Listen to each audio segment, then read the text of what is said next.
Ladies and gentlemen, the following podcast is set for one episode. Your hosts from Columbus, Ohio and Westfield, Massachusetts are Michael Kirk and Nathan Wagner.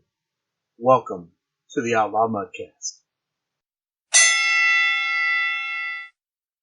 Hello and welcome to the Outlaw Mudcast, your digital audio dirt sheet for all things Supershow.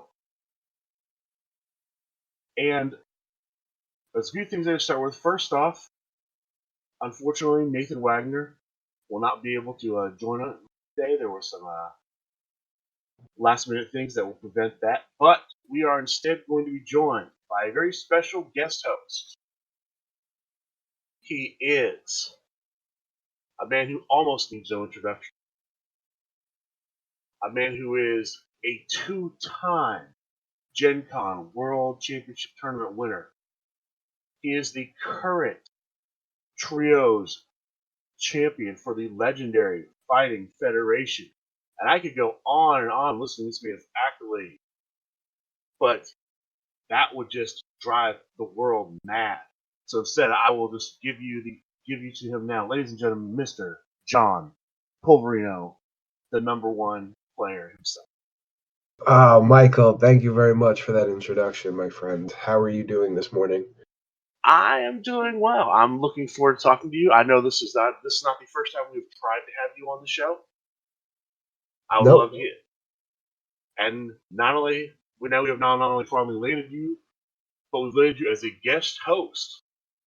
So I'm looking forward to having you. Yeah, I'm looking forward to having you sitting there, riding shotgun, do the show. And I'm pumped. Let's do it. All right. So, unfortunately, I'm going to start off on a little bit of a bad note. I got quite a bit of feedback from last week's show. And I agree, I even mentioned it in the show, that there was quite a bit of negativity. It's a difficult line we walk on the show because I always want to be honest with you. I always want to give you the truth. I always want to give you what we feel. I don't want to I'm not here to lie to you, and I'm not here to basically sell you on things. But on the other hand, I'm not here to be a downer. I'm not here to make you say this show is awful. I'm going to listen to something. So I thank you all for listening. And I will try to. My goal is to always be honest, but I don't want to depress the audience. So if everything that was bad, I'll try to do better going forward. Well, Michael, I mean, it wasn't that it was a bad episode. I just feel it was a little bit rushed after GenCon because you guys did it very, very quickly. Two, and it was the episode after GenCon, so it's definitely a big show. So, I mean, I know I watched it myself, and it wasn't that it was bad, it was just there was some negative aspects to it that a lot of it were based on questions that weren't yet answered that were going to get answered at the Talk of the Universe show later that week. So, opinions, I mean, everyone has them. It's just at the end of the day, sometimes if you don't exactly know something, it's best to not put stuff down rather than wait to see how it actually comes out. Well, thank you for that, John. This is just kind of for me personally. I never want to disappoint the audience, and I'm trying to do the best show I can do. And so it just when I got pretty much more feedback than you usually get, saying, "Oh, this show should have been a celebration of GenCon," and instead you guys were so negative. Yeah, that really struck the second chord with me. And, oh, we didn't do a good job. Well, let's try to do better. Yeah. This. All right. So, of course, as I mentioned in the introduction, I am talking to the two-time GenCon World Heavyweight Champion, as well as the man who won the championship for the Trios, the title at GenCon, and successfully defended it. First, so not only did you win, you are the first ever Trios Champion and the first ever man to successfully defend a Trios Championship. As surprising as that sounds, absolutely. Yeah. I can tell you firsthand, me waking up that Sunday morning, my intention was not to be the champion at the end of the day. So by me having that title at this very moment is extremely surprising to me. Yeah, I've heard that trios is not necessarily your favorite format in this game. No, it drives me insane. And having, especially when you're not running a printed trio, when you run three different things and have to keep track of three different numbers and gimmicks. That's why I went in there with a printed trio that was pretty just straightforward. And I'm just like, if I lose, I lose. It's no big deal. And for some reason, I left with the belt. Yeah. So let's go. I've got that. That reminds me of something. But let's start. Let's start with doing. I would like to get your Gen Con recap from the man himself. So you were there. You were there all 4 days. Absolutely. I know you had a little trouble getting there to begin with. Yep, right off the bat, we had a 3-hour flight delay. I didn't get into my hotel room until about 2:15 a.m. Thursday morning. And on That's the way there, the courtesy shuttle from the hotel actually informed me that after Gen Con, come Monday morning, 11 a.m. checkout, the hotel would be shutting down completely.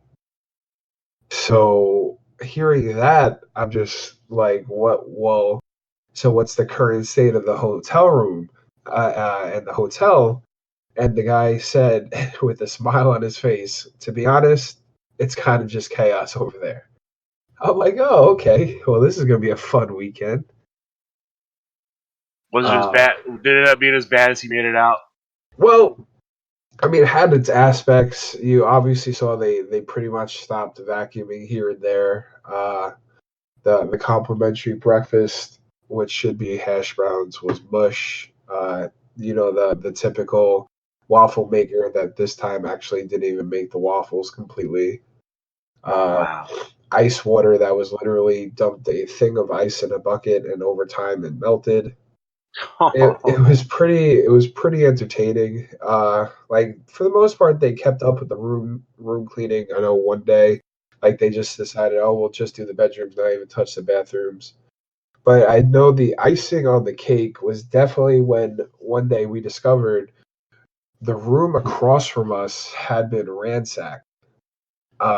Basically, we were in the hotel room all the way at the end of the hall.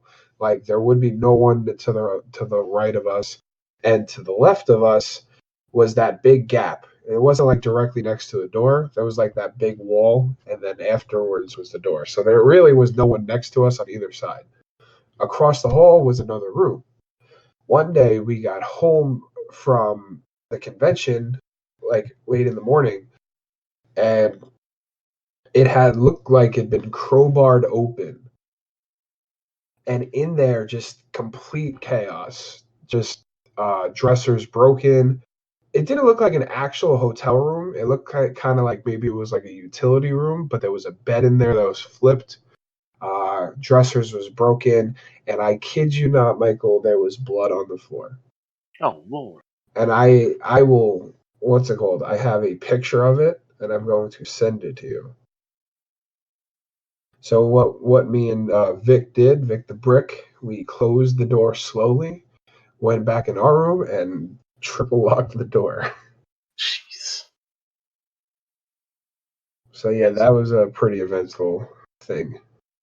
But other than that, I mean, the actual Gen Con experience was great. Seeing everybody was my favorite part of the whole trip. I say it all the time that if I didn't have the community, I don't know where I'd be. I've been playing games for a long time, and I've never been a part of one like this before. So just overall, I mean, before I get into like the actual gameplay aspect among the 4 days, it's just want to say thank you to everybody that makes this game so great, and that includes you, Mike. You are one of the most pleasant people I've met in this game. No, you're welcome. I second everything. I agree with everything you just said. I'm always anytime I do one of these, I'm always looking forward to meeting all people. Just Vic was I never even imagined I'd ever meet Vic, the man behind Vic the Brick. There he was. So Yeah, Vic's a very good guy. He's a very good friend of mine. I stayed with him the whole weekend, and it was an absolute pleasure. So, going into the weekend, John P's Gen Con recap. So, we get in there on Thursday, and right off the bat is the GM's Gauntlet. And I roll in there with a Mortal Warrior, my bread and butter. And for the most part, I ran through the 3 games pretty easily. And then I had to face GM himself. So he brings out Sammy Callahan with the Liger's Den stipulation. Now, it doesn't really sound so crazy, but I mean, the Liger's Den definitely did hurt me a little bit because I wasn't able to pick back up cards. But overall, I had the game pretty in control. I had botched a crowd meter 1 re-roll finish with the leg drop. I actually re-rolled a 6 to a 7 into a 6 to a 7. And then I actually, towards the end, even when I felt pretty good, where I wanted to win like 1 or 2 rolls, he won about 8 in a row and was able to finally put that nail in the coffin.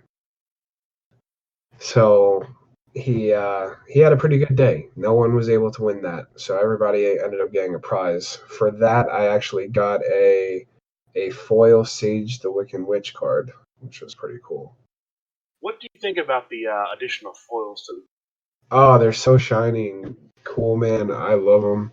As a guy that played Raw Deal, having those like ultra foils in the deck always went really well. There was a series that is quite expensive to today. It was called Survivor Series 3 in Raw Deal.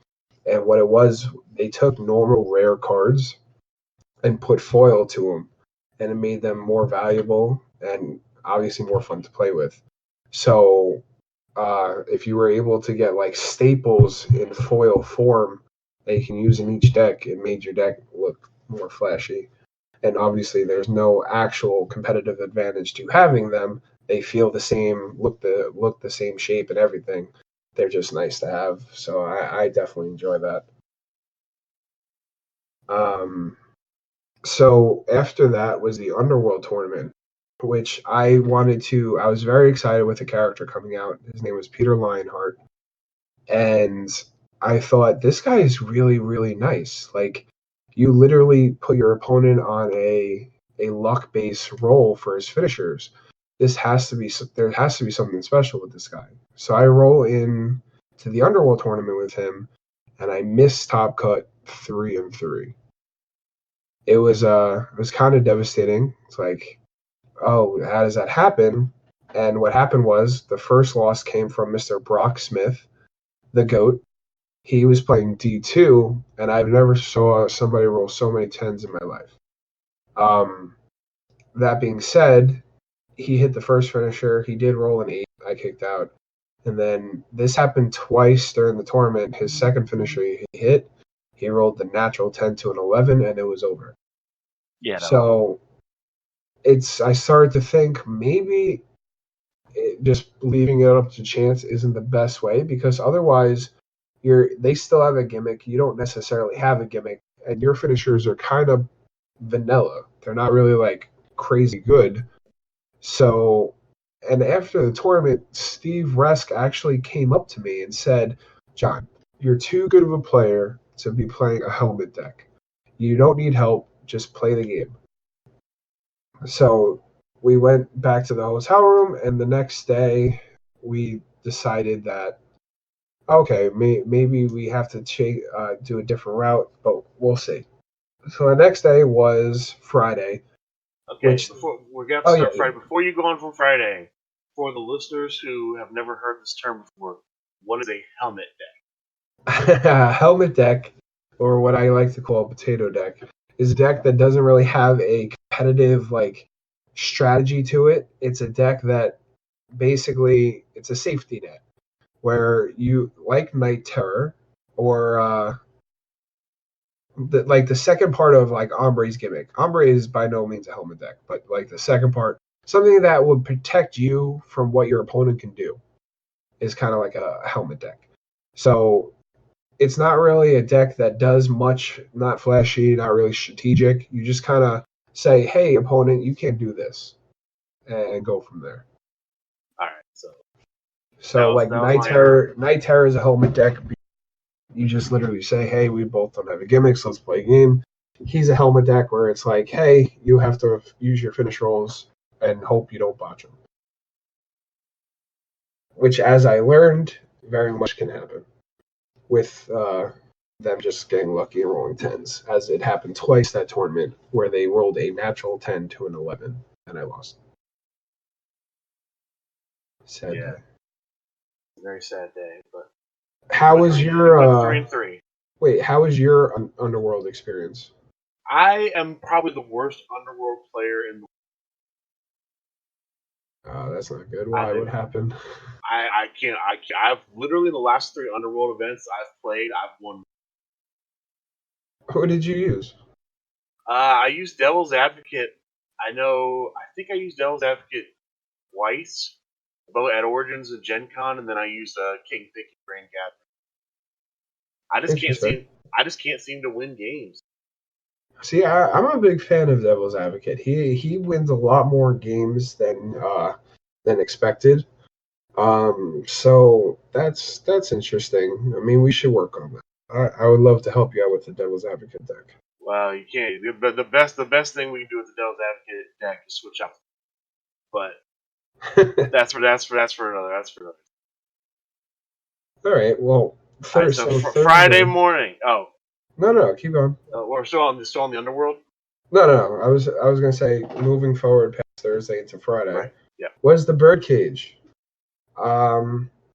So one thing that was mentioned last week that I wanted to clarify, you guys had mentioned that there were 6 birdcages and each birdcage was given a birdcage master, I would say, that was in control of the rules and all that. And you guys had mentioned that in all 6 birdcages, all the masters won that. Yeah, I had been told by somebody else there that all the masters had won.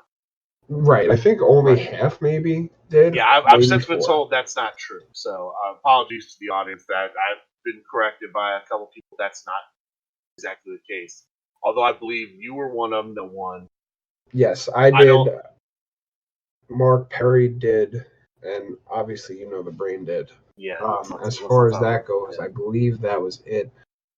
For anyone that has not played a Birdcage yet, they really, really should. I know if anyone is attending DragonCon, it's not on the list yet, but I know I'm going to try to get them to do one as well over there.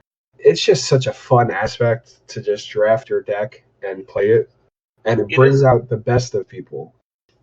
It is a very fun aspect. The only negative to it is it is something you kind of have to know the game to go in. It'd be very difficult to have your first play experience be a Birdcage. Oh, absolutely. But outside of that, no. I mean, now again, I don't think it was a steep learning curve. I think you can learn the game, play for quite a bit over the course of the week, and then you definitely be able to go into Birdcage no problem. You can still get through a Birdcage. It's just drafting first off in this game is still it's still interesting. I'm surprised at what things people draft. Birdcage. Is there any particular strategy you try to employ during Birdcage?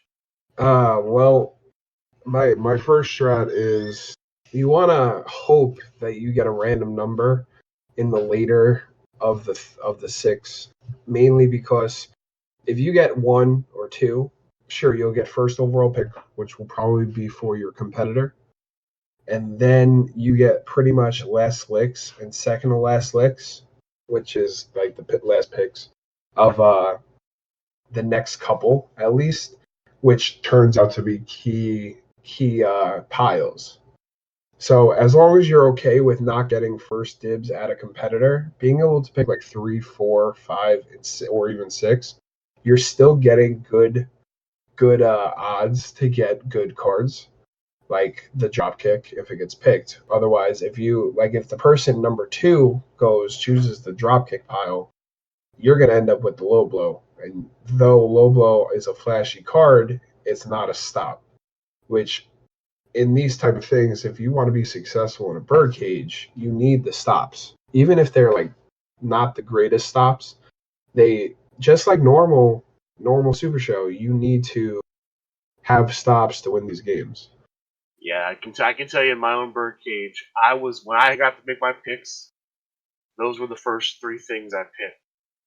Which of those piles? And it was funny. Exactly. And it was funny because literally nobody else chose those piles on at all.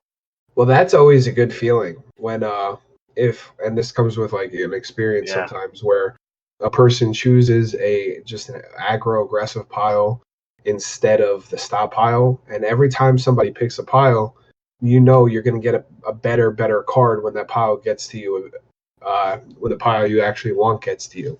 Because like if you chose one and started the competitor set, if the person who's number 2 goes and grabs number 22 and just to get that splash in the corner, you know, okay, so that's one less person that I'm going to have to deal with when it comes to the stops, at least for this rotation. Yeah. So that being said, my birdcage was very, very fun. I played with Dave Marisak, who is no slouch, Gary Wynn, Sean Loeb. We also had Vinny Trebbing making his birdcage debut. That was one of the most entertaining aspects I've ever seen. It was supposed to be me and Loeb against the world. He got eliminated before I got in. Brian Schmidt was there. He got beat up pretty much before I got in. And then it was just going to be me and Vinny Trebbing versus the Gary Wynn and Dave Marisak. And Gary Wynn bribes Vinny with $20 to start attacking me instead. And it was so sad. And he actually gave him $20 and he kept swinging towards me to the point where I actually then had to eliminate Vinny myself. And it was sad. I didn't want to do it. They actually ended up, Vinny being the smart guy he was, he swung on me once, took the 20, and then he said, no, you said $20 to attack John P. I attacked him. If for $20 more, I'll try to eliminate John P. With a big smile on his face, and Gary Wynn gave him $40 total to try to take me out. Very, very, very funny. It ended up being me versus Gary in the finals, and it was a good back and forth. It really just came down to who got the turn roll, as you know, because I heard that was the same thing for you. Yep. And I know by the look on your face, man, I know you take it so bad. I did. Oh gosh. Once again. It's okay. It really is, man. They're just, at the end of the day, they're fun. You're gonna get it. Don't worry. Especially bird cages. I mean, you can't, if you get sacked in a bird cage, it's just, you just got to shrug it off, you know? I know you definitely wanted to get the win. It's just, it's not, it's a constructed deck based on a draft, and you don't know what's going to happen there. That was all, but it was me, though, man. Once again, I choked. You didn't choke. I had to roll 7 or better. I rolled a 6. I know that feeling, man. I mean, it was right there. Literally, I roll 7 or better, I win automatically. I have a dozen. Now, I will probably never have a dozen. Oh, yes, you will. Stop. Yes, you will.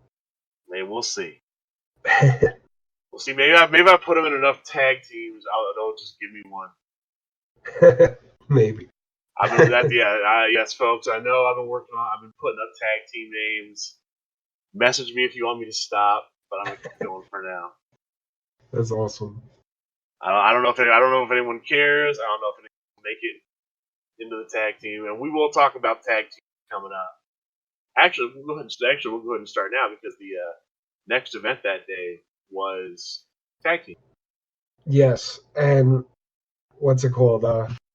Well, that was another fun one. Biggest tag team event in Supershow history. 100 people, 50 teams, and that was a very, very crazy day. Very stressful. A lot of tension going around for that, and it was just, I would say I was partially to blame with what me and Vic brought, but overall it was just definitely. It was just the most competitive tag team tournament I've ever seen. Myself and Vic went in there with the boldest strategy I could ever think of, where, don't worry, the boss did read me out for it afterwards. But before I go into my combo, let's revert back to history of the past tag team tournaments, the winners, what their strategy is, all that. Who is, Michael, the number one showing competitor in tag team right now? When you say showing, what do you? Most successful, most producing character who has done the most as of lately in tag. That's a good question. I know you know. This is where I'm going to show my ignorance. I'm gonna say, just because he's what I've seen, that I think is the most dangerous, and that is Lawman Nick. Lawman Nick. Oh, that's interesting. He's the one that you draw, right? Or is that Combat Chris? No, that's Combat Chris. See that? So there Combat Chris. So Combat Chris is extremely devastating. Absolutely. So Combat. You know what? You really can't prep for him. I was going for King Greatness, because King Greatness in the past. You're right. That is the other one. That my team almost had King Greatness on it, and so did 90% of the field, man.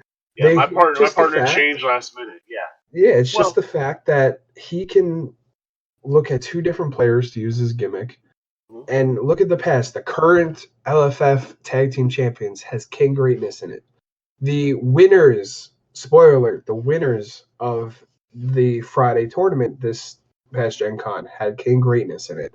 The tournament from Origins finals had a King Greatness mirror match in it. And it was just, and King Greatness was brought out at a Grand Gathering. It's just the fact that this guy can just constantly pick up cards and spam cards like backslide. It's definitely a meta call that's very, very strong in tag. Yeah. Well, because again, you have, whenever you roll, you have so in a normal King game, you'd have your opponent. You'd have to be looking for one die roll from your opponent. You have two chances for your opponent to match your skill. Exactly. I mean, and just, it's going to basically double your chances to be able to use your gimmick to pick up a card, and that's really good. I know Nate and I when we were in the tournament, the Grand Gathering, we, I believe, twice faced the Grim D3 combo with King Greatness. That was even more, man. One guy's gonna sit here and spam backslide over and over again, clearing your boards, and the other one is gonna say, "Oh, you actually can't, one, do that to us, and two, have to really work to get a finisher going." It was a very broken combo. How it didn't win is beyond me. And the nerf to D3 for tag is a very, very needed concept. Yeah, I mean, I don't think I've seen that team since that happened. No, but you definitely have seen King Greatness. Oh yeah. So that being said, this goes back into what me and Vic the Brick decided to do for tag. We decided to go absolutely anti-meta, go against everything that King Greatness and Co. stand for. We went in with Peter Lionheart and GM Calais submission match. Now, on paper, it's like, what kind of combo is that? Was quite simple, man. We took GM Calais submission match and changed a 3-finish concept into a 1, virtually taking Schoolboy or Backslide to absolutely useless, as well as any other cards. And what Peter Lionheart did was, I get to choose one of two players to literally have their strike, grapple, and submissions be useless, to the point where even if they hit their strike or grapple and it stays in play, it's blank. So they won't get bonuses for it. And then their submission, like I mentioned with Underworld, will literally be based on a dice roll. So we limited our opponents to one finish type and then made one person blank. We chose whoever we felt would be the strongest against us, and we affected them for it. It was on paper a extremely bold strategy, but to be honest, if I could take it back, I would, because those games were so long, they were so stressful, and it was definitely a negative play experience, not only for my opponents, but for myself. And I would have definitely changed that out. It was another helmet deck, basically, or helmet combination this time. And it was very effective, except for our very first game. Oh, so Mike, imagine this. Imagine you go into a tag team tournament with this strategy, and your first round opponents are Johnny Gargano and Gold Standard. How do you think that worked out?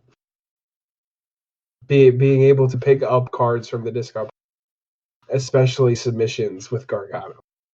I think I'd have to blank Gargano. Well, hear me out on this. All right. Arm Grinder is a very powerful finisher. Okay. And for normal people, because you know me, when I run Gargano, I actually run Sheepshooter. Yeah. He's running. I'm assuming he's going to run Gargano No Escape. Yeah. Which, besides the 2-roll, is blank, basically. That's true. So they both basically had blank finishers, but one just had a 2-roll. Yeah. So okay, you're facing two so guys. I can see that, yeah. That can spam the discard pile over and over again. We went to, if it could have been, a crowd meter 6. And I kid you not, man, they hit every one of those finishers.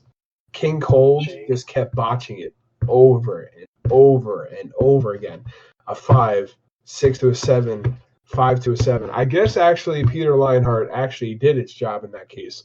But we couldn't get enough momentum to then seal the deal on our end. It ended, like, literally, a crowd meter 5 rolled the 5 to a 10. And it was just unreal. And then eventually Gargano rolled a 10 to a 15, and it was just that we couldn't match it. But that game lasted. GM Clace walks over and he goes, "Gentlemen, you have now been playing your first game of the night for 1 hour. This means I'm going to raise your crowd meter."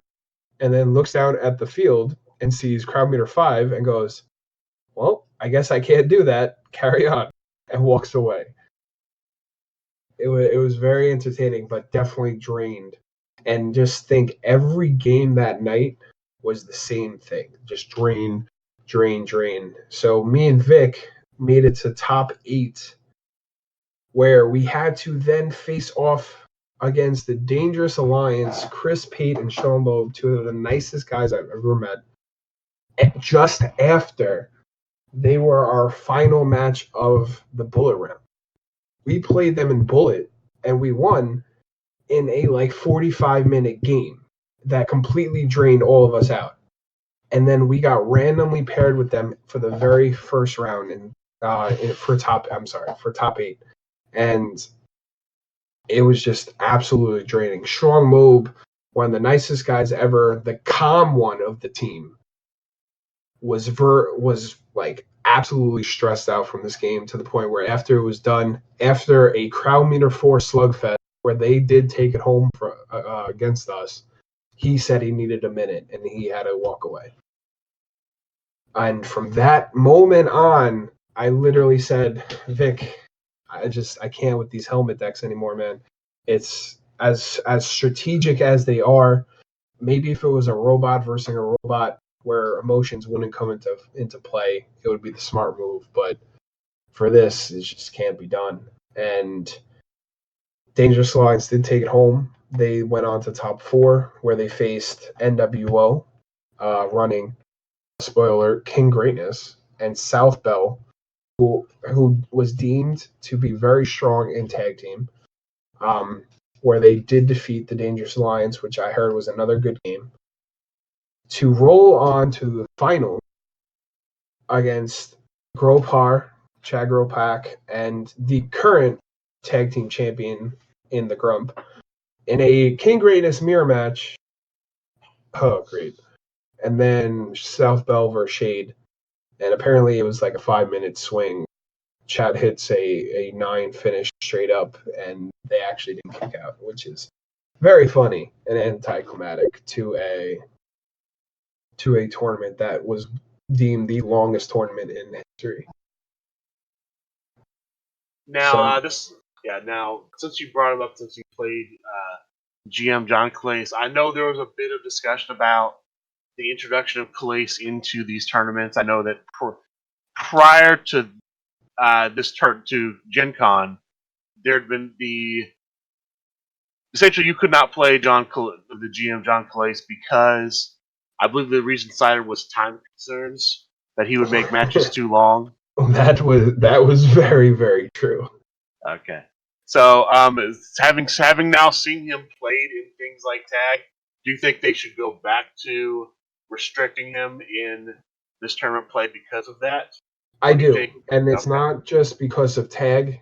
We won't get into it until for a couple minutes, but Tornado Tag as well.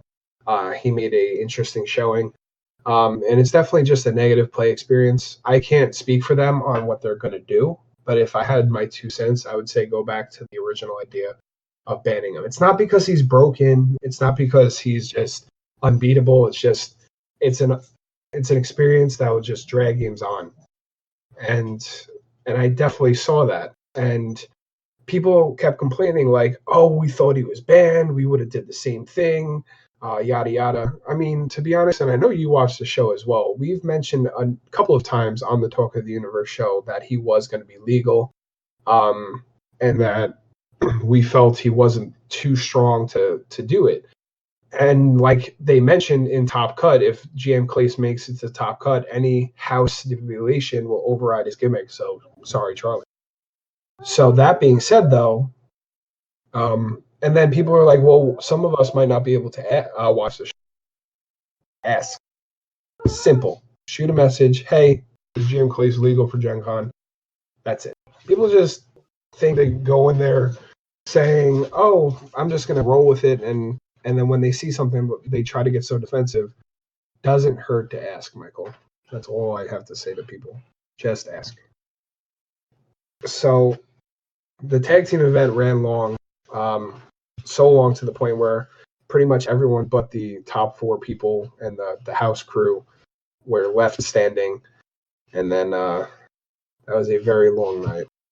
For you, Michael, how did your experience go? Who was your partner? Because I know obviously Nate wasn't there, so who did you My partner was the man better known as Finland in the community, Anthony Hapapuro.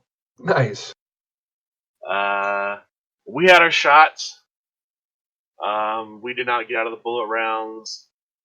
It's another match where I feel like, at least in one of the losses, I feel like I let him down. I should have rolled better on the finish roll. But outside of that, I know it's gonna be tough for me going forward playing tag, which is I'm always gonna feel like I let my partner down if we lose. No, Michael, like I said at Gen Con, dude, and after, not Gen Con, Grand Gathering, after that faithful day, I pulled you over. I said, Mike, you did nothing wrong there, man. At the end of the day, it's based on dice rolls, and that's literally it. You can't say I didn't clutch up because of a dice roll. It's literally RNG. So it's a two-edged sword, because on the one hand, you're telling me that. On the other hand, I've heard Steve say on Talk of the Universe, look, there's a reason why the same players make the finals all the time. So yes, it's like you said, it's randomness, but wasn't the top. We're getting ready to talk about the GenCon World Heavyweight Championship tournament. Wasn't the top 4 the same top 4 as last year? I know the finals was. Was it the same top 4? I don't know. I know the finals was. I heard it was the same top 4 recently. I don't know. No, top 4 last year was me beating King Pink. Okay, well then I was beat somebody. but I know Matt Smith made Top Cut. Oh, okay. Matt Smith made Top Cut last year. I'm not sure where he fell off. He was almost he was a 6-1 going into Top Cut, and I remember I actually faced Jacob Maynard. I don't even know if he actually remembers. I faced Jacob Maynard round 1 of Top Cut last year, and I had to send him home. But I mean, again, it's Matt Smith who's won two CACs, and Jacob Maynard, Matt Smith. who's had a couple matches for. He's had matches to be the Underworld Champion. He's had matches to be the. Matt what Smith. Was that the Tornado Tag Champion? Where he faced Chester? Possibly. I think I know what you're talking about. Matt Smith's a good player, man. Absolutely. No, I was talking about Jacob Maynard. Jacob. Yeah. He faced what was Ian versus Chester. Ian versus Chester. And then I believe Chester won and faced Jacob. Yep. But it was definitely a stacked Top Cut, as you said. But I can see where Steve is coming from, and I guess it's just experience. A lot of it has to do with the people that you surround yourself with to play around. I know a lot of people that I play with have said like I've helped them elevate their game. I know Matt Smith, being a good player that he is, he plays with the Coreys as well as Ben, and they've all upped their game as well. I remember there was a year where Corey Squared was not good at this game. They were new. They didn't really understand what they were doing. And over these years playing with each other, they got better. So I feel, yes, the same people are making top and winning and all that. It just has a lot to do with what type of practice you have. So if the people that you're playing with, though, could be very friendly and all, aren't tip-top players, it's hard to learn their type of moves. Somebody said based on what they saw in my finals game I won't spoil it because we haven't gone into the World Championship game yet, but somebody said like they saw me make a move that they don't think they'd ever make, and once they saw how I did it, they were just mind-blowing. So all right. So let's go ahead, so we got to the Tornado Tag. Again, Chad Brokeback and Danny Thunder ended up winning. Which I think creates an interesting idea for the title picture. I know the general manager, Loudmouth, Mysterious, put out a video speculating who might be the next challenger for the LFF but at the end of the day, if they give it a Chad, if they give it any Bird Rule, Inner Circle stuff, congratulations to them. In my eyes, especially because Grump was half of it, they just kind of solidified like that they are just a strong team. I think if any team out of who I've seen deserves a shot, it would be Dangerous Alliance.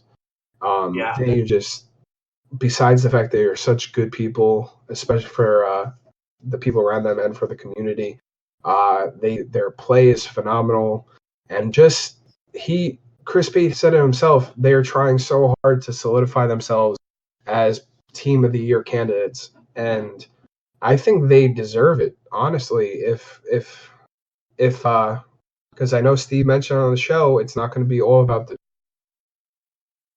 going forward. If he sees people deserving of shots, just like you'd see on TV, he's going to throw out shots, and I think people that deserve it are those two. Yeah, no, I have no problem with that. I'm just thinking you can't have. It would be interesting to try to have basically Inner Circle versus Inner Circle. Yeah, I'm sure it'll be made into a show. Because at the end of the day, none of it would. The only thing that would matter is the decks they would play with. Yeah, but it's like, is it going to be a triple threat? Because Grump would be on both sides of the table. I don't know. See, and here's the other thing. This is the thing, because with Freebird rules, basically, you could have, you could have theoretically the loudmouth team drop, and then just they become the same team again. Yeah, essentially. Yeah. So the only difference would be instead of playing with high water and Greatness. greatness, yeah, high water and greatness. It'd be was it greatness and Shade. shade? Yeah. Which shades in shade makes sense. Shooting me because you're you're doubling your chances of getting it going off. Absolutely, and he's got a pretty strong finish. Yeah, and he does. And apparently he if both guys roll it, he gets it twice. I would have to read it if it says once or not. If it just says when you, I don't believe it says once per turn roll. So then that's a very good concept, and people need to use wording. No. If tag team can make people flourish. I mean, Combat Chris is strong, but he's not broken by any means in singles. But when you throw him into tag team, oh my gosh, Michael, like he's just unbelievable. If this guy is not number 1 draft pick next year for the Grand Battle, I will be extremely surprised. Because the amount of times he's going to bump out to 0 and everyone's going to beat him, and he can literally draw his deck out at turn 3. Yeah, probably that very well. So going into Friday, in the morning was the Tornado Tag Team Tournament. 40-something players. Basically, this was the point in time where I woke up and I told Vic, I'm done playing helmet decks. I'm going to go out there and do John P. things. Just smash mouth, balls to the wall. And from then on, my Gen Con story went from, John P. lost his touch to John P. had arguably the best weekend in Gen Con. So I go into Saturday in the morning into the Tornado. I bring out Tiki Twins, one of my favorites. I know you enjoy them as well. There's nothing crazy about them. They're just straight up smash mouth decks, and I love playing them. I love throwing a Oklahoma Stampede and drawing 4 and plussing 4 to my turn roll. Stuff like that is just awesome. And I go in there. I go undefeated in Swiss. Top cuts, GM's favor wasn't exactly anything crazy. Because it was a couple of undefeateds. Basically, we randomly drew straws who would get the buys first round. I ended up not buying either round. There was 2 buys to give out, first round and second round. Eddie Fury got one, and Thomas Gordon got the other. I faced James Booker in top 4, where he was the right-hand man. That was a very fun game. Getting my call to the crowd hit 3 was devastating. And overall, that was a great game. It was all good until the finals against Thomas Gordon, and I know they touched upon it last week, where these teams are out here that are just causing bad experiences for the game. It's a known fact that Ariel Lipstick is arguably the best character in the game based on gimmick and strength and finishers. To add her to a team of Scott Prime, to double up your chances at rolling your gimmick is very, very good.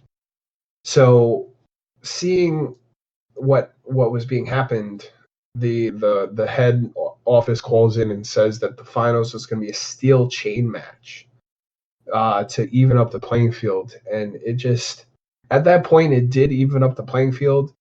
It just wasn't enough. He rolled nothing but high rolls pretty much the whole game. He beat my 18 with 19 a couple times. He even beat my 20 with a 21. And then anytime he rolled his power or agility turned into a power of a 14, I rolled a 12 and a 10.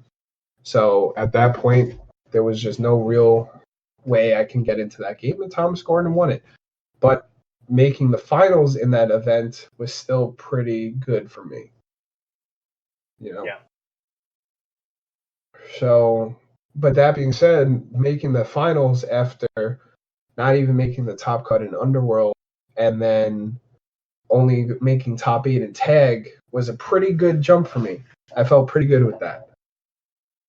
So rolling on forward was my Faction Wars match. Yes, Michael, Faction Wars is still going on. Right. 5 months later, still rolling. And the long anticipated match against me and Matt Smith. Winning captain takes the match to move to the finals to face. And I said it all the weeks leading up to GenCon. Matt Smith, I respect you as a player, but I'm going to beat that butt. Like, it's not even going to be a question. And everyone, the GM was behind Matt Smith, even wrote him out that check for that cheeseburger after all this time. And under the info thing, it said, beat John P. And I went in there, and I mean, nothing against Matt. I beat that butt pretty badly. I beat him 2-0. The game 3 would have been a main event crowd meeting. Didn't even get there. And honestly, I knew it was going to happen. Scarlet Graves versus OGD1 on paper has everything stacked for Scarlet. D1 or D2? D2, I'm sorry. Okay. My strike is a 10, his is a 9. My technique is a 9, his is an 8. So I already know I have a two-stop advantage on that. If I get my strike finisher in the disrupt shut off gimmick, it should be it. It should be a run away from there, and that's exactly how it was. And the GenCon bounce back train kept rolling. Felt pretty good, honestly. Now I believe that puts that. So for the people who are know, this is the finals of. This is the finals, right? It's not the semis. No, this is still semis. Finals. So this is still Sunday. semis. This was still semis. Was this the clincher match? This was the clincher match. Yep, okay, it was 1-1. And because this was the captain's match, it was worth 2. You'd already you'd already split 2 points. So because you won, this was now 3-1. Mathematically, Four Horsemen could not beat you once you won this match. So the round ended. Now you're facing Rust Belt, I believe. Yep, and I'll just so we don't have to jump to it after we talk about the next couple of things. I ended up facing Matt Nealon in the first match of that final series on Sunday. It was a 1-game main event crowd meter set. The video should be on the discussion group somewhere. It was a phenomenal match. I believe we went to like crowd meter 3. He hit me with a finish of a 10. I rolled the 10 on the third roll. Back and forth, just excellent. I finished him, and based on the main event crowd meter, all he had to do was roll power, grapple, and he would kick out, and it did. And it came down to strategy, where I knew his game plan was once he ended the snake bit.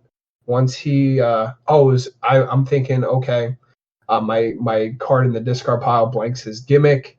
This guy whips out the cornbread from the crowd, buries my strike finish, gets his gimmick back. That was devastating. And it just came down to, I know this guy, once he has a deck, is going to spam his snakebite as a lead. So he throws it first. And this is where the knowledge of the game and how to play with your opponent comes into play. I double armbar it right away. And then he goes, passes, buries it, gets a turn, throws it. And I'm visually showing like distress on my face. So I headlock it. And from there, he already knows I pack 4. And we're tied on technique. It should be over. He a couple more turns passes. He throws it again you can tell his confidence on his face. And I throw out the bow and arrow. Because as people know, leading up to this, we were allowed to adjust our decks accordingly for our matches. And I knew, based on when I faced him earlier in the Faction Wars in the bullet rounds, he, with the gimmick live, my single-eye crab would be dead. So I changed it to bow and arrow, and I didn't show it until that very moment. And it was just such a good feeling when I did it. And then I end up hitting the finisher, rolling I think it was an 11. He only had 2 chances at that point to roll his highest skill. And it said on the crowd meter, your second and third rolls, if you roll your highest skill, you kick out. His first roll was the 10, and the second and third was not. It was overall a 5-star match, and if people haven't seen it yet, they really should go watch it. So Impact won, or there's still No, need there's one more match to still. win. I set my team up to run away with this. With my win, we go up 2 points. We need one person out of the 3 matches to win their match to take this home. So I hit that triple towards my team, and one person just has to hit that single, and we take it home. Yeah, so you are poised. Have you worked out with your team how the championships are going to get distributed? Nope. They're thinking drag this out probably around Christmas time, get this finished. No, I'm kidding. Okay. But when it happens, I'm not sure. We'll get a message from the GM and see where it goes. All right. And then, of course, that night, success kept going because that fateful night. Yep. That fateful night. Yeah. It all started with what I was going to play. There was a lot of speculation. I was just going to play him more again, and I very much would have. He is, like I said, my bread and butter. If you ask the boss, I was going back and forth between him and Belinda for weeks. I would literally be in a car with him and be like, so should I go Belinda or Mortal? Time would pass and be like, so you still think I should do this? And I would just go back and forth with it. And then I didn't make my decision up until the GM puts out a personal GM's favor for me and goes, John P., if you don't play Immortal Warrior for the World Championship, I will give you 2 foil cards. And I'm like, okay. Well, that's interesting. That changes some things. Because I was very confident with Belinda as well. So I made the decision, I'm going to roll with Belinda because, and Steve said it himself. He told me, John, you're one of my best friends. I would love to see you repeat as champion, but not with Immortal Warrior. He's a guy that is known to come 2020. He's going to get a little kick in the butt, a little brought down. Everyone knows he's broken. You're not proving anything by just repeating with it again. Obviously, repeating is nice, but if you want to be really known as the best player in the game, go out there and win again with something new. Someone that isn't deemed broken or under the radar either. And that's exactly what I did, man. I went in there with a girl I felt was under the radar, very strong in Belinda, and the rest is history. In the biggest tournament in LFF history, 109 players, with the most stacked top cut I've ever seen. It was unreal, dude. Very, very, very, very good. And top 4, I mean, every match was just strong. I faced Anthony Hapaparo in our first match. Him being El Super Hombre is no slouch. I faced Betty Garmin in top 16. She has always been my kryptonite when it comes to this game. I beat all the kings all the time. I don't lose to kings, but she has my number. And she almost did, Michael. I hit 3 finishers in a row, and they were all 10s, and they kicked out. She kicked out of all 3. And then I botched a finish to a 9 at crowd meter 4 or 3, and she rolled the 10 on the first shot. So the stress of that was insane.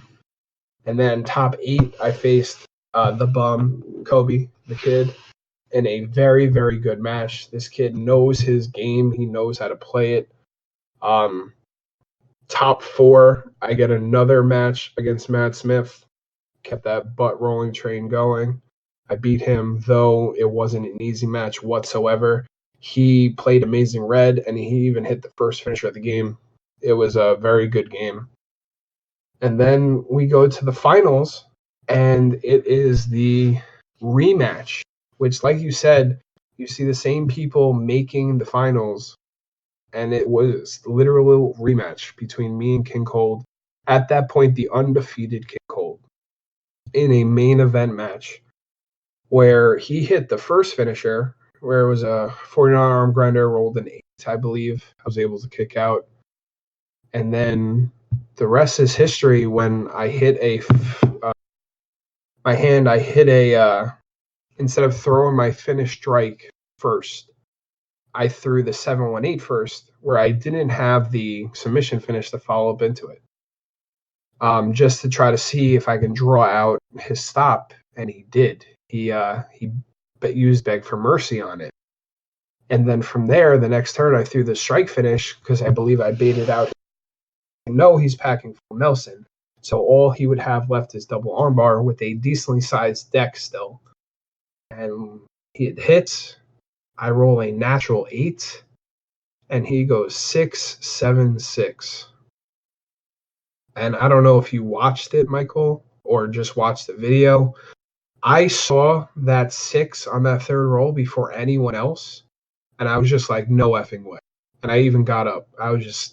It was unreal. And the feeling was just amazing. It really was. Yeah. And that makes you 2-time. Yep, and after working all this time, it's finally setting me up for against King Pink, something I've been wanting for a long time. I'm a very avid person that I haven't been able to clutch it up and get that shot that I've wanted to, and now me and him have the potential chance to put on the biggest match in LFF history. So that was your Friday. Sorry, that was your Saturday, going to the last day of the. At this point, yep, Sunday trios, very light day. I believe the tournament only had 32 people, which is still not no slouch tournament. It's obviously not compared to the rest of them. I woke up literally saying, I'm on a high. I'm just going to go in there and have fun. I know the boss, Steve Resk, is a fan of running the SRG Universe Trio. I was going to run it just to give him a laugh. And for some reason, it turns out to be an extremely dominant deck that not only wins the tournament by beating my longtime friend Victor Brick finals, but it then goes up against the Grump, who I have absolutely no what's the word? I have no legs to stand on, and he should just destroy me. This guy's stats with Scott Prime gives him 227s, 325s, and a botch 18. I have to literally roll a 27 or a 30 to win this match. And he just kept going and going and going. He rolled power, like, with Merlin von Berlin about 4 times in a row. And he hit the first 3 finishers on me. And it was like a 25, a 26, and a 27. And I kicked out of all 3 of them. To the point where he just used up so many resources, he got so aggro, he actually threw his grapple stops, like backlash with the ladder, as a move. To the point where I'm like, holy cow, this guy has no more stops left. And so I threw my grapple finish, and it hit, and I rolled a 30 to a 33. And it was like, and that was it. I was baffled, and just like that, I defended the Trios Championship, and I had no intention, and it just worked out. It was pretty fun. Yeah. So again, congratulations to you on just a great Gen Con. Going into this Gen Con, I wasn't sure if anyone's going to be able to take on Loudmouth the Lyrics for Player of the Year, but you gave him a good showing here. And seeing as you're going to be at Dragon Con and probably PAX Unplugged as well, that is the plan. You got 2 shots to try to make yourself Player of the Year, and I will do my best. Like I said, I felt like I was a little robbed out of it last year by Mr. Sammy Callahan, but yeah, hopefully I can try to make a good case for it this year. But overall, Michael, the weekend was great. I know there was some negative aspects to the weekend. People feeling that some of their experiences weren't the best based on what they saw, the tensions, people getting very, very competitive because they want to win. And that's not exactly what this game is, Michael. I mean, sure, winning is great, but at the end of the day, it's a children's card game that is meant to have fun. Somebody like Vinny Trebing, an 8-year-old boy, had a blast. Where you have other grown men try to go for the big old gold, and it should be fun. And you know what? I hope within the next coming time people remember that. So like me, Dragon Con is coming up. I'm going at the Dragon Con just having fun. You're not going to see me whip out a Mortal Warrior or anything of that sort. I'm just going to go there, just play around, do some demos, and try to get this game back up. I just want people to remember that this game is for fun, guys. It's supposed to be for enjoyment of everyone, to have a blast and play. And winning is great, but it's not everything. All right. So since we talked about tag, talked about trios, we talked about we've mentioned people have saying some things. I do want to talk about this one issue. Well, there's three things I want to talk to you about in particular, but I'll start with this one. So I'm kind of getting the impression that going forward, starting next year, the trend the goal in tornado tag and trios is going to be playing tag team cards and trios. Is that kind of your impression as well? You mean for tag team tournament or tornado for tornado tag tournaments to play printed ones? To play printed. Well, that was definitely discussed. I asked him. I went to Steve. I said, Steve, let's rewind. GenCon weekend tornado tag team tournament had 40 something players in it. How many printed tag teams do you have to print to feel that you can comfortably hold a tournament of that size and not deal with 20 of the same players, same people? How many people do you have to print to have a good diversity? And he's like, it's definitely something we could look into. I don't think the problem is just combining broken gimmicks. I mean, yes, that is a problem, but I don't think the problem is combining two separate people. I think it's just the combos that people can come up with. Like for example, Ben K rolled into the tornado tournament with GM Calais and somebody else that gave him literally Snake Pit. That literally gave him 6 15s as a submission match. He goes and hits Atomic Splash and gives him 6 19s and essentially just scoops you because he pretty much will win every roll. It's stuff like that can be a little disheartening for a player. But a team like you look at Angelina Strader, the Huntress, who rolls in with Gold Standard and Rising Sun, it's just a good deck, man. It's not anything crazy that's going to be like negative towards you, your opponent. You're just playing your game, and that's exactly what we want to see. So I don't think we need to just say you can only play printed tag team. I think we just have to find like the negative spots that are hurting people, the Scott Prime, the Ariel Lipstick, anything of that sort, and just do something about that. Grim is the biggest culprit in pretty much everything. And I mean, spoiler alert, the lunatic Ginge, Alan, the creator of Grim, has given permission to Steve to quote unquote injure Grim. So where that goes, we'll see. Because I'm thinking the solution to the issue of basically, like you mentioned, broken combos.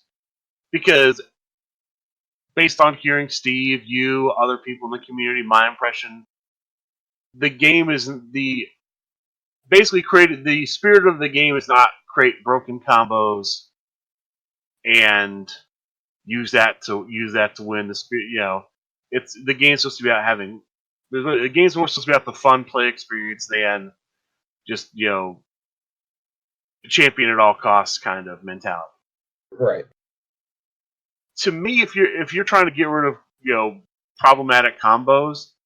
I don't know how you do that without just getting rid of the ability to take out to basically getting rid of combos altogether and just going printed tag. It's definitely something that's not going to be easy to do. 100%. And the reason why I bring that up is because I don't know how you'd avoid the idea of, okay, well, you're just banning this guy because I won with it or because it's good. Essentially, oh, this combo won, ban it. That to me would be an issue that would come up because I mean, obviously, there are certain offenses like you mentioned Grim. I can see Calais not being allowed in tags or trios anymore. You're familiar with the other busted combos. I can't think of any at the moment, but obviously there's no answers. But 2020 vision, come 2020, things will change and it'll be for the better. A lot of it's going to be very much for the better, man. I don't have any definitive answers at the moment, but it will definitely work out for us to try to fix any sort of these issues. And I know Steve and I know John, they are on top of it all day, every day, and they want nothing more than to give the community the best game they possibly can have. I'm looking forward to seeing what changes they make. I almost would recommend going printed tag rather than trying to just spot pick out people and say, okay, we're gonna nerf this guy, we're gonna ban this guy, because I think that could be a bad precedent. Possibly. And like you were saying in that thread, you can take two characters and kind of throw them together as a tag team, printed one, kind of finagle their gimmicks together and just make them a team. Yeah, you could definitely do that. Yeah, you can. And there's plenty of characters out there because all the characters I've been proposing are non-licensed characters because, I know that, obviously it's going to be easier to do than try to put I saw people saying put Gold Standard and Ken Broadway in a deck. I'm like, well, yeah, but you're going to have to get Ken Broadway's permission. And, I don't know how easy or hard that would be, but because I think, the only tag team we have, licensed tag team, is Cage and Verna. That is two singles competitors together. We obviously have the Young Buck. No, you got Mr. Ray and Mysterious. So somebody's getting paid to be Mr. Ray and Miss Mysterious. There's a real wrestler out there that's getting a cut. Mr. Ray's a real guy. Who knows, man? Maybe. Are you being serious? Are you messing with me right now? Yeah, a little bit. Okay, all right. Because any combo I make with Mr. Ray, I would then have to stop making that combo. So be straight with me on this, John. I can't put in Mr. Ray. I can't take Mr. Ray and the Rising Sun and make Ray of Sunshine as a tag team. Yeah, I wouldn't do that. That's a little too. I'm trying. When I was trying to make tag teams, I was trying to, because I saw a lot of comedy names, which I get it, but at the end of the day, if I'm going to sit down with a tag out, to me, you want it to be cool. You don't want it to be a show. Right.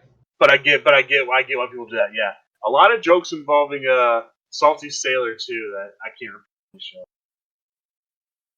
I put Salty Sailor and CJ Spire together, and I got so many there's no the PG is gone. The PG is gone on the. I thought because I was racking my brains trying to figure out what would be a cool name for them, and I think I came up with one, and then just here's all the Donnie names that you could do. Come on. All right. It's all good fun. Yeah, no, I get it, and people can make their jokes. I just, I wouldn't want to sit down with a tag team that had some some ridiculous comedy. Absolutely. Yeah. So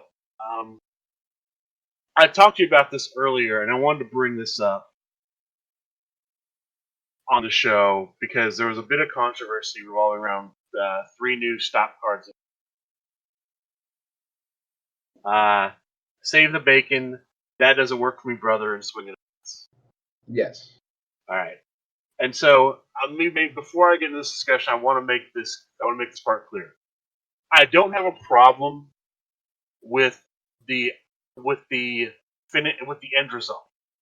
I understand the idea that we don't want players being able to play finish cards outside of stop finishes. Not even that. Just offensive cards. It has nothing to do with just finishers. It's just offensive cards. But what do in you general. mean? What do you mean offensive card? Non-stop cards, arm drag, splash in the corner, anything of that matter. It's not just finishers. Where the theory is you got to play an extra card this turn. People are like, oh, can I swing right into a finisher? No, it's not even just the finisher part. It's the offensive card part.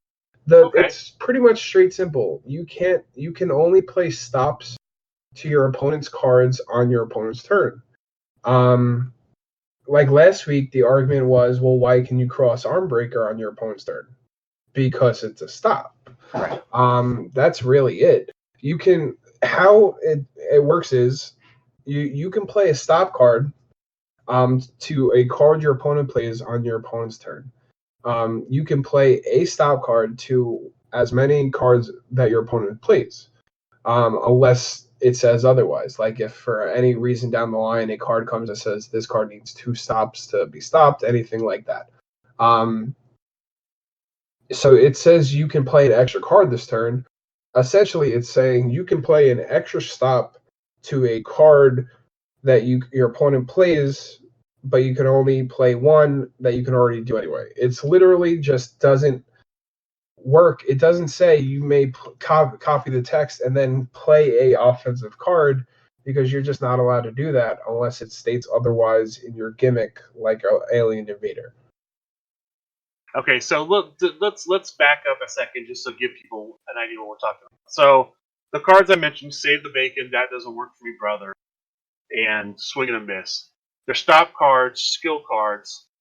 The first part of the text is similar to basically the text that's on elbow strikes, neck breaker, and leg lock, which is if your opponent has another strike, grapple, or submission in play, stop any strike, grapple, or submission respectively.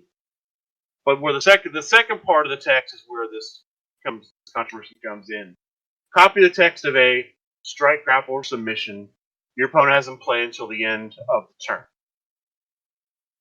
And so the issue is, okay, well, what happens when this card is able to copy a card like Rolling Forearm, Call to the Crowd, or Strength?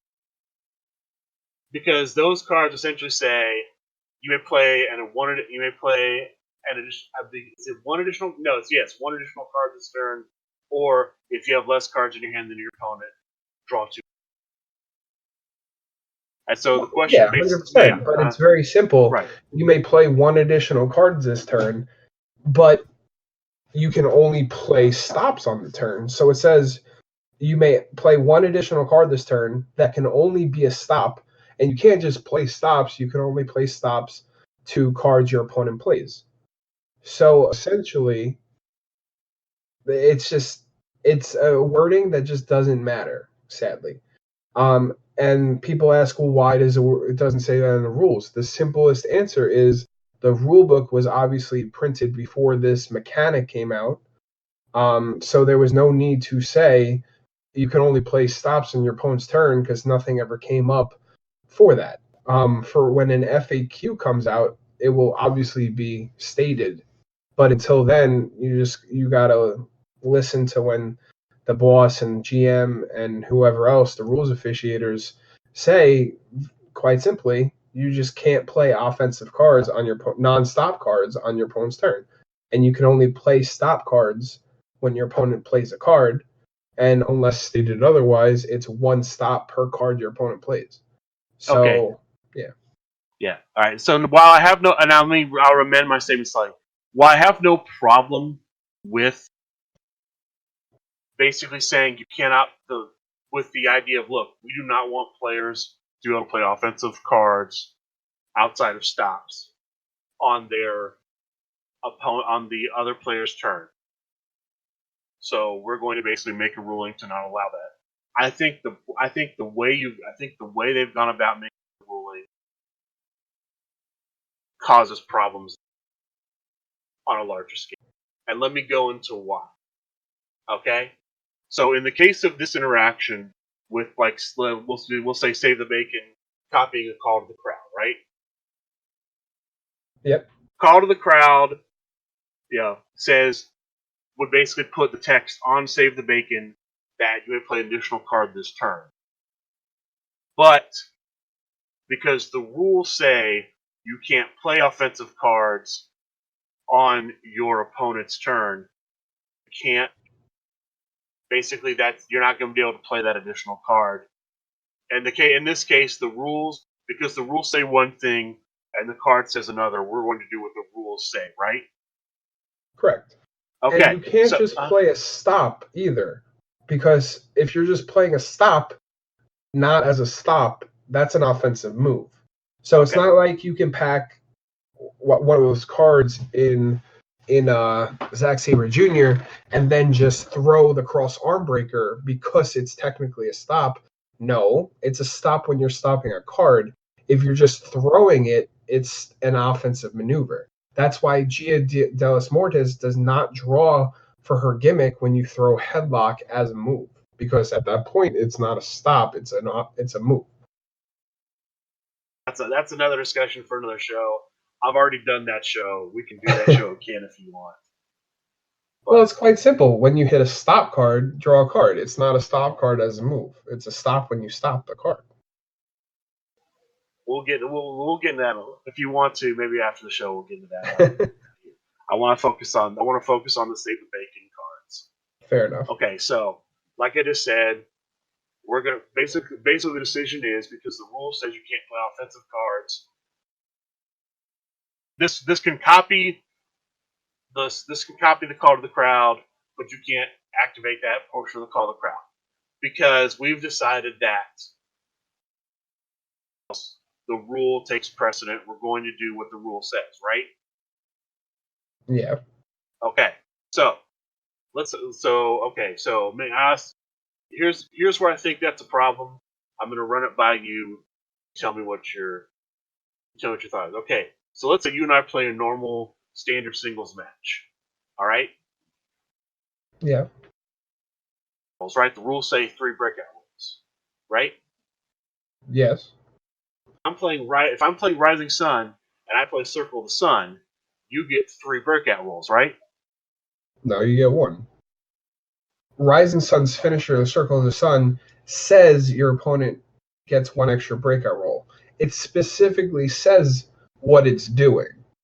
Right. Alien Invader says you may specifically play a finisher after a breakout roll on your opponent's turn, or whenever it does. The swing and a miss Save cards. the Bacon says I can specifically play an extra card.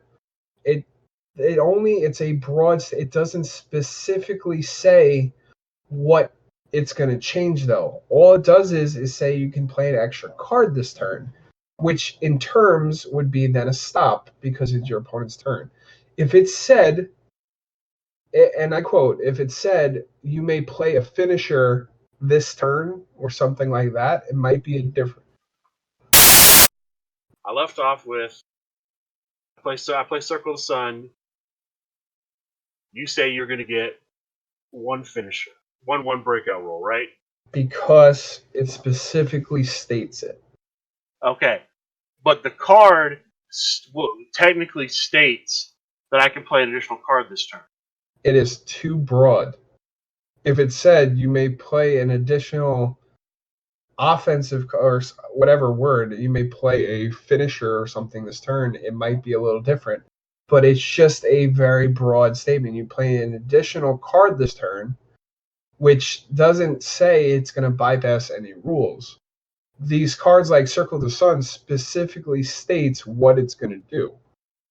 If it was more specific, it might be stronger. But right now, all it's saying is you can play an additional card on your opponent's turn where you know you can only play stops on your opponent's turn. So it's redundant. Okay, so here's my issue with the thing. This is why I brought up the Circle the Sun thing. Cards should be the card should be able to break the rules. The card should be able to create exceptions for the rules. And when you basically come up with a ruling that says, okay, in the case of what a rule says versus what the card says, we go with what the rule says instead of saying what the card says, that creates chaos. Because to me, because the idea with this game is we want to keep it simple. We don't want to have a huge rule book with all these exceptions on its text. So one of the ways you can do that is basically you have the cards say what they do, and then you do what the card says it does. I understand. I Okay. can definitely see where the argument can lie. Right. Now my solution to that, because I agree with the end result, is to do something to call to the crowd to end those cards to prevent this kind of interaction. Whether basically putting a note on there that that part of the card's uncopyable or something to that effect. I think that's where the rule change needs to be made. Not with, okay, well, in this instance, we're going to say that even though the card says you can play an additional card this turn, you can't because the rules in general say you can't do that. Well, because like I said, the rules in general say you can only get 3 breakout rolls, but because this card says you don't, the rules don't trump the card. Absolutely. The rules, right? The cards to me should always trump the rules, and that's why I think this ruling is not good in general, because it's basically taking something that I think has already been established as a precedent and turning it on its head.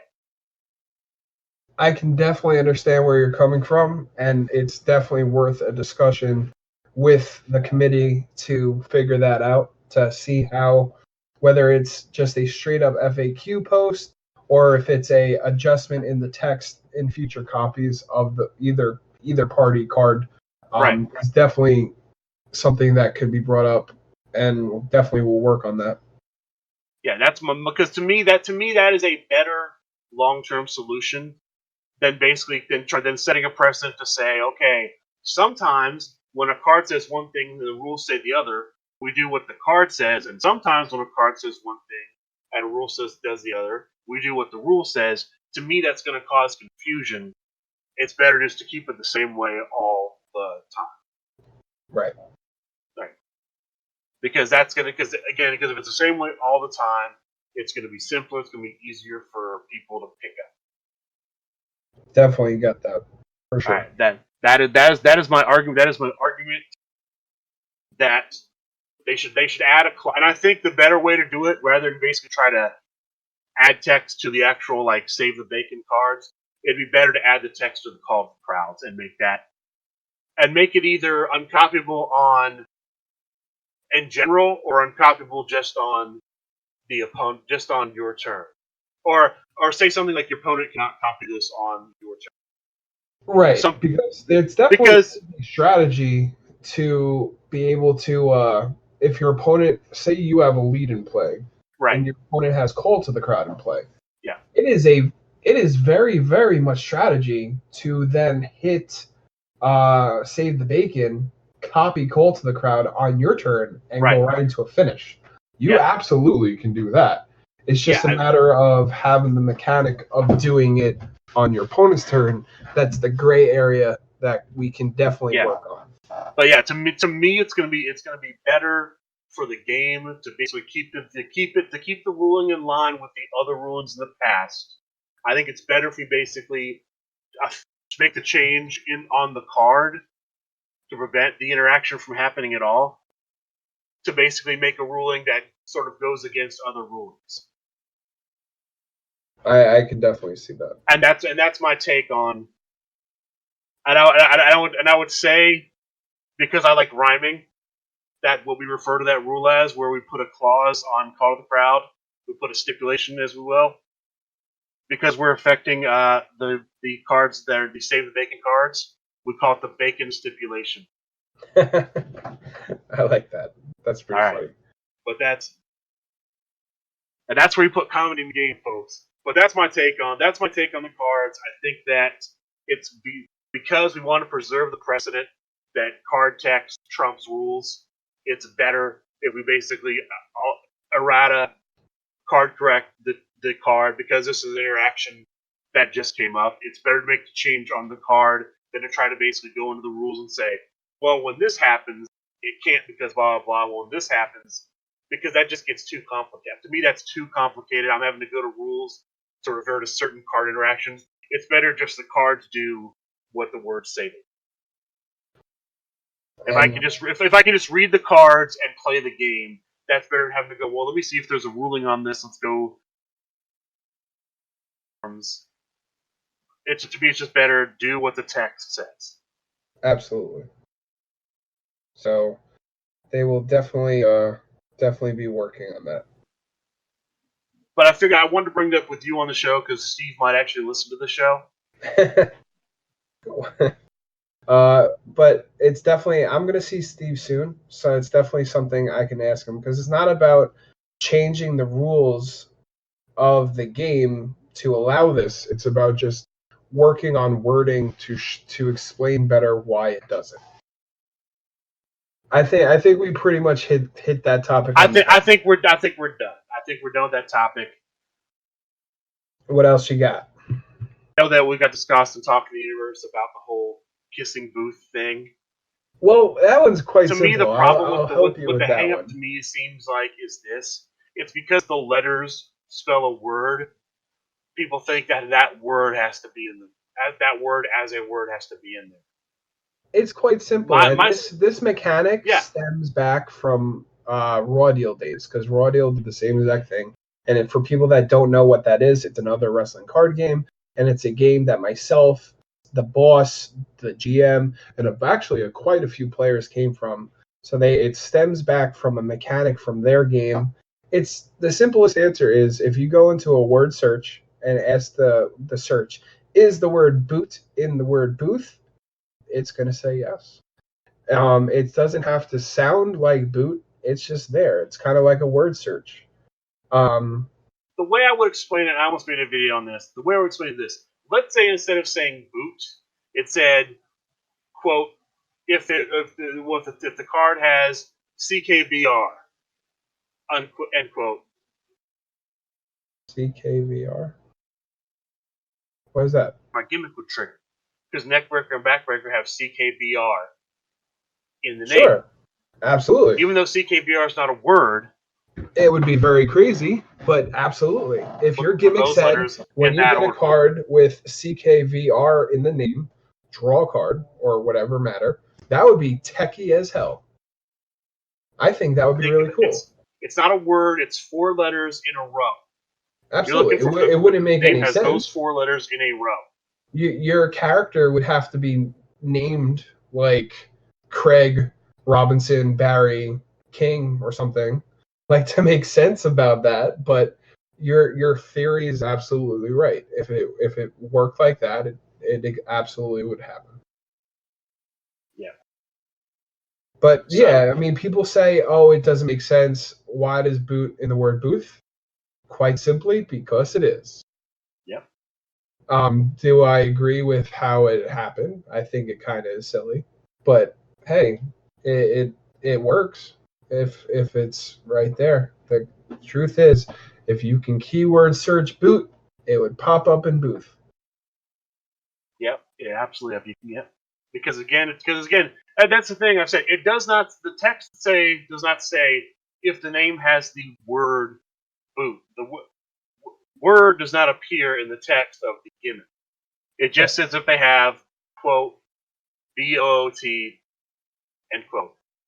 And the same thing goes with chainsaw. The word chain is in chainsaw, all because it sounds like the word you're referring to more than booth doesn't mean it's not the same concept. It's still a word within a word. If for some reason that one's because I've had Nate's not the because Nate and I talked about this last week. Nate's not the only one we got in discussion with. Just because he's totally fine with the idea of punch triggering punches, of kick triggering drop kick. All that's fine. For some reason, the boot thing is a big hangout. Which is understandable because it's new. A game is going to come out with different concepts that people may or may not be aware of. That it's like, oh, you got to adapt. It's quite simple. It's just like Yu-Gi-Oh! That used to be just monsters, cards, and fusions. Then they introduced other concepts, rituals, synchros, all this crazy stuff that you're not used to, that you just have to get adapted to. And this is quite less complex than those, but it's still something like people might not be used to seeing, but in the future could very well happen. You may see other words come out, like, spoiler alert, Armenian might have the word arm in it. You never know. Okay, I wonder if that's an Immortal Warrior spoiler. Or a card that might be able to be packed by anyone, including Mr. Gold Standard or Zack Sabre Jr. Interesting. Okay. Bum, bum, bum. That could very well be a thing. I came up with the concept for a character, a female wrestler that would have a word keyword that I think would trip a ton of people up. I think as long as you're not like purposely self-exploiting the TLC cards, you're okay.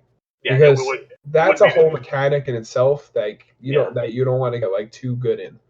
But like specific words like leg or head or neck or something like that. Like look, neck breaker.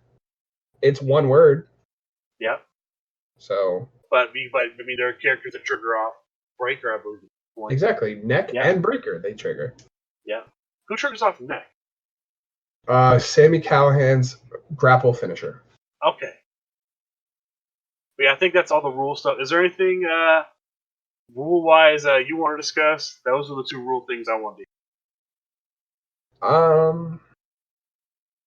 offhand, not at the moment. Okay, I think we're pretty good. Everyone's kind of getting a good grasp on the game. That's enough for rule talk on the Mudcast. Just one more question from you. You, of course, are one of the founding members of the Impact faction. Absolutely. How did Impact come to?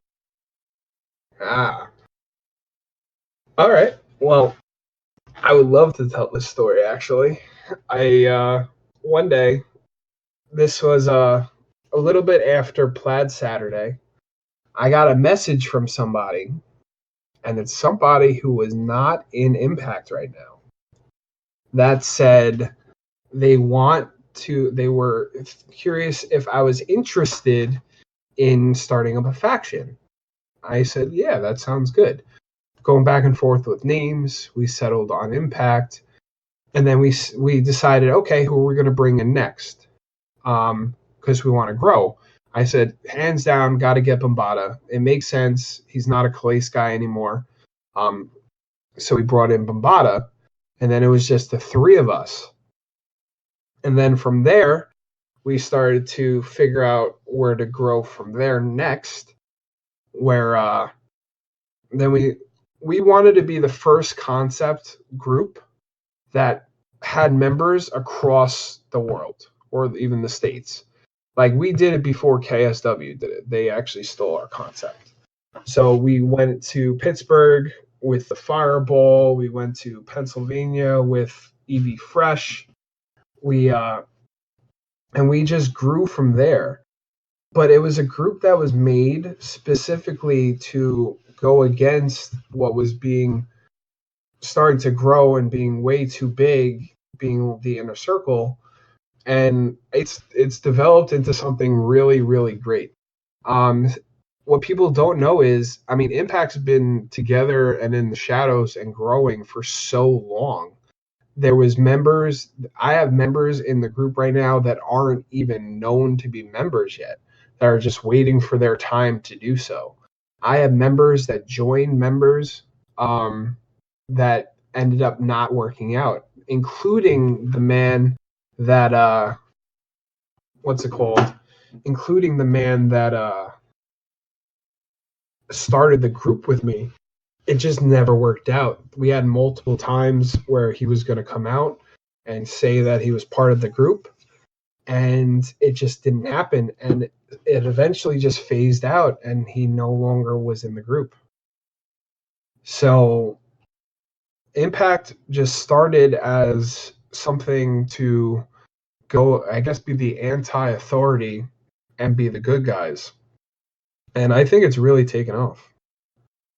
Yeah, I mean, you guys have already had your own Impact competitor themed event. Put out probably one of the best cards in the game with making an impact. I think that's a lot of play. Yep, that was my baby right there. Yeah, I did play a powerful impact. Actually, I don't think it came into play, but I had him in play against you and the trios. He was in the packed him in that deck. Absolutely, and I like that card as well. I feel like maybe 3 or less or 4 or less would have been a little bit more packable. 2 or less is kind of hard to use. It is. But you know what? It's a cool themed card. It's the opposite of Feeling Dangerous, and you know what? It gets the point across. Not all cards need to be as broken as they can be. And then I believe we had Impact Bomb, which I've yet to play Impact Bomb. I think did you pack that in the in your SRG Universe deck? No, only because it was a skill check. Okay. I was a firm believer. Obviously, I needed the top rope headband drop, and then 7 Seals is just too good of a card not to pack. It is. So if it was not a skill requirement card, I absolutely believe I would have packed it. And I've teched it into some decks before. I experimented it in actually gold standard, where I would go like Call to the Crowd into full Nelson, make them bury all their grapple stops, hit the impact bomb, pick up the full Nelson, and I'm one technique roll away to pick up the impact bomb again to do it all over again. It was a cool engine. That, like I said, if it wasn't a skill card, would be a lot more powerful. What was the 4th card you guys put out? The True Survivor. Oh, okay. That's fine. Yeah, that wasn't an impact card. Right, it's not impact. That's why. That was the Meeple people. Anthony Medvez put that one out. Right. That has been getting a lot of play as well. It's been teched into a lot of cards. Yeah. So now, are there any plans for any more impact cards to come out? Absolutely. I know. I mean, spoiler alert. There's a chance. I mean, obviously plans can change. When the submission version, the super snap face punch of Doom card, when the submission one comes out, it may have impact in the name. Okay. Who knows? Because just like El Super Hombre triggering off super, who knows who may enter the LFF that triggers off impact? Possibly a certain number 1 player in the future. Okay. So there may be a number 1. So there may be a competitor card that features a certain number 1 player to be named later. Possibly. Because there may also be is there a possibility of an impact tagging trio? Oh, that would be interesting. Who knows? You know what? It may even go in that direction, honestly, because there's definitely many gimmicks in my mind and that I would love to see on a card. And Steve has expressed, obviously, he's done doing 2-part gimmicks. But if it's a tag team or even a trio, it's more susceptible to it. And going forward with the idea of, like you said, getting more printed tag teams into this game, that actually might be a solid idea. Yeah, because right now, kind of like that. Because right now, of the unknown members of Impact, we have the Sam Abada, who has his own card. We have the Phoenix Evie Fresh, who has his own card. The two of those 3 are featured on the Impact Bomb. Yep. There could be, I think the only one member of that, the only singles competitor not featured on the Impact card is a certain guest host of the Mudcast. But who knows what the future can So happen? who knows? Yeah, I mean, So you did. a certain person needs to stop botching these creative competitor tournaments and finally take one home, and then who knows what can happen. What's a question I have? Would you basically be able? Would you win because you've won GenCon? Do they allow? Do you basically get a creative competitor because you won? No. Okay. No, that's too much. If actually you don't get anything for winning, it's really what they like to do. Strength in numbers was based off of a picture that was taken the night of last year's Gen Con. And Steve, just doing his magic, was able to get it created into the game. And and it was a great honor, but it was by no means a prize support concept. This year, I happened to have a really good picture of me and King Pink shaking hands, like doing a stare down. That's a really cool concept that I've pitched to Steve. Like, this would be a great start at possibly like the strike or submission version of One More Time. I think that would be really, really cool. But by no means is Steve obligated or has even offered to do so. All right. But I mean, if history repeats itself, we've seen it. But it would be a shock and a present to me if it did happen. Actually, that would be the name of the card. you put you and King Cold on the card in the finals, and you call it history repeats itself, and that's the One More Time version of either strike or. That's a great idea, Mike.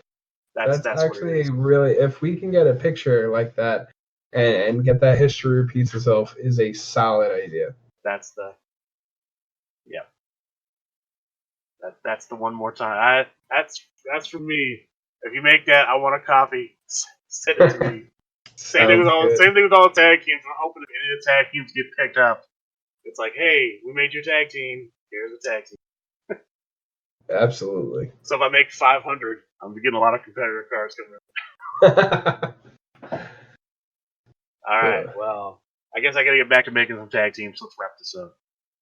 Mike, it was an absolute pleasure to be on the show today with you, man. Yeah, I really enjoyed this a lot. I know we had a little problems. I'm going to do my best to clean those up. I think we had a pretty good discussion. I think we definitely did, and I'm always down in the future. If you ever need another host, I will be gladly to come on, and especially if it's with both of you guys, we can have some fun. Yep.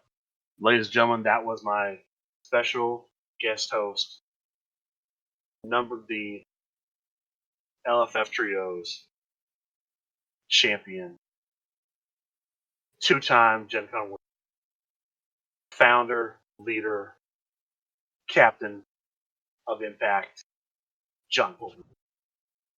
Make an impact, baby. So every week, John, I've got a list of all the promotions I'm aware of, and I just give the name, place, the time. So for people who are having to listen to this or looking for a place to go play locally, here's where you. And at the end of every week's show, I close by giving my list as I have it currently, and encourage people to basically let me know if they want to be on the list. So here's the current list of play groups as it exists, as I'm aware of. So I'll start with my own hometown, Buckeye Championship Wrestling. We play Saturday nights at 6 p.m. at the Guard Tower in Columbus, Ohio. If you're in the Cleveland area, at North Homestead, Ohio, Recess Games is the host of Rust Belt Championship Wrestling. They play every week, Monday nights at 6 p.m. In the home of my own special guest host, John Polverino, LFF Tri-State plays Thursdays and Fridays, 7 p.m. at a store of Fire and Dice in Lynbrook, New York. Absolutely, as well as East End Gaming. If you want to test yourself against the current Trios Champion, come down. Unfortunately, Mr. Tuesday Night is no longer there, and he's no longer Mr. Tuesday Night. But Yeah, we should. Bombada, we hope you come back soon. He will be back soon with a Yeah. vengeance. All right. I need my right hand man. Yeah. If you're in the Pittsburgh area, City of Champions Wrestling plays at a Titan Game Shop in Hopewell, Pennsylvania. They usually play Sundays at around noon. In Clarksville, Tennessee, Frontline Games is the host of True American Heroes. They play Saturdays at 6 p.m. And Kissimmee, Florida, Florida Cardboard Wrestling plays at House Rules Gaming. Contact the store for a date and time. Up to our north, Michigan Wrestling Alliance plays at Fun for All Comics and Games in Ypsilanti, Michigan. Again, contact the store for a date and time. Destiny Games has a Supershow group at, of course, Destiny Games is the store in Westland, Michigan. They usually play Wednesday nights at 6:30. Fanfare Comics in Kalamazoo, Michigan has a group that plays on the second and fourth Sunday of every month from around noon to 2 p.m. Way out west, Sin City Wrestling plays Wednesday nights at 6 p.m. at Atomic Trading in Las Vegas, Nevada. Big Salty Sailor fan. Yeah, big Salty Sailor fan. He actually gave me. He's one of a loyal listener of the show, Salty Sailor. Yeah, he really knows how to make an impact. That guy. Oh, that could be stirring some pot there. Pot getting stirred. All right, so in Norman, Oklahoma, at Wizards Asylum Comics and Games, Wizards Card Championship Wrestling plays. You'll usually have to contact the store, but they tend to want to play Sundays around noon. But they don't. There's no to my best of my knowledge, there's no regular schedule. So I'd reach out to them if you're in that area and looking for a place to play. In New England, Revolutionary Championship Wrestling has a cornucopia of stores where you can go get some games in. In New Bedford, Massachusetts, New England Comics hosts games Wednesdays and Saturdays from 3 to 6 p.m. on Wednesdays and from 11 to 4 on Saturdays. They play at Tabletop Games in Westport, Massachusetts, Tuesdays from 3:30 to 6. And at Game King in Fall River, Massachusetts, Sundays, usually from 5 to 9 p.m. I also have the head of that, James DeMello, reached out to me and essentially wanted to give me the results of some of their recent tournaments. Yeah, so all right, so Revolutionary Championship Wrestling had an event they called Rolling Uprising.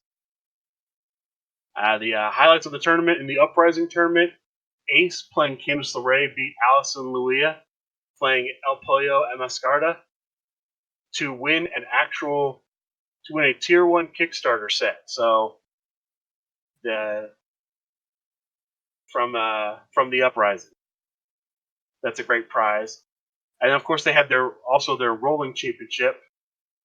Ryan Pierce playing Immortal Warrior beats a man named Connor playing Haltane to become the first ever RCW Rolling Champion. So congratulations to those winners.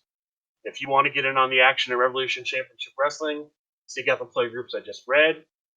John P. mentioned it earlier, but he had to go. But East End Gaming in Oakdale, New York, is the host of Island Life Wrestling. Play Wednesday and Fridays. I assume that's at night, but contact the store if you will need time. Outpost Wrestling plays at Outpost Games in Glendale, Arizona. They play Saturdays from 11 to 2. And then the last three I'm going to give are on the East Coast. Medieval People Wrestling played Highlander Games in Boonton, New Jersey. Alternate Universes Bluebell plays at the store in East Norriton, Pennsylvania. And Alternate Universes Homes plays at the store in Homes, Pennsylvania. They play Sundays at 2 p.m. for Medieval People Wrestling in Alternate Universes Bluebell. That's Boonton, New Jersey, and East Norriton, Pennsylvania. Contact Alternate Universes or Highlander Games for date and times. Again, I want to thank John Polverino for coming on the show, agreeing to not just be the guest, but the guest host. Nathan, I'm hoping he will rejoin us soon. If you have any questions, comments, you'd like to leave some feedback, please reach out to us. We are outlawmudcast@gmail.com. That's outlawmudcast@gmail.com. Or you can hit us at a direct message on Twitter. We're at Outlaw Mudcast. Or just reach out to Nate or I on Instant Message on Facebook. For Nathan Wagner and for John Polverino, I'm Michael Kirk. Thank you. Good day.